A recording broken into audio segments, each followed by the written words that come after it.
বেশ একটু অন্যরকম স্বাদে ভরা এই গন্ধরাজ মটন কি বলবো বন্ধুরা, খেতে কিন্তু দুর্দান্ত লাগে। পারলে একবার বাড়িতে বানিয়ে দেখতে পারো। প্রথমেই আমি মটনটাকে গন্ধরাজ লেবুর রস দিয়ে খুব ভালো করে মেখে নেব। তারপরে বাকি মশলা দেব, দিয়ে দেবো পেঁয়াজ কুচি, তারপরে আদা রসুন আর লঙ্কার পেস্ট দিয়ে দেবো হলুদ, একটু জিরের গুঁড়ো, ধনের গুঁড়ো, কাশ্মীরি রেড চিলি পাউডার, লবণ, একটু সামান্য তেল দিয়ে ম্যারিনেট করে রেখে দেবো কিছু সময়।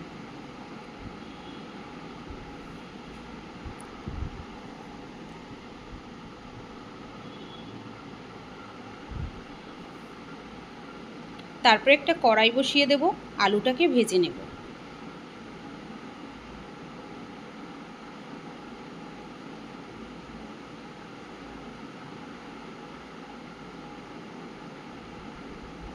আলুটাকে একটু লাল লাল করে ভেজে নেব আমি।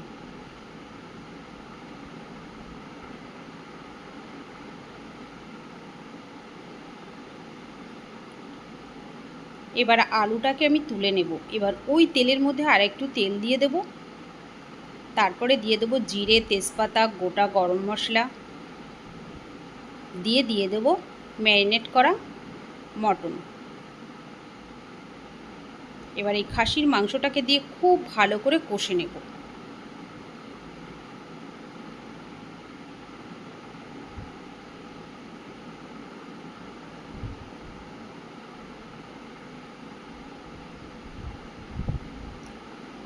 ভালো করে কষানো হয়ে গেলে দিয়ে দেব উষ্ণ গরম জল।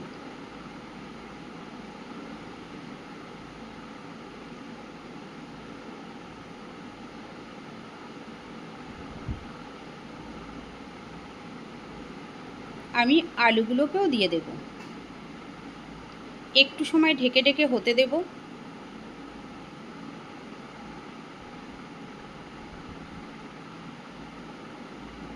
মাংসটা একটু সফট হয়ে আসলে গরম মশলা দিয়ে একটু সময় ঢেকে রেখে দেব।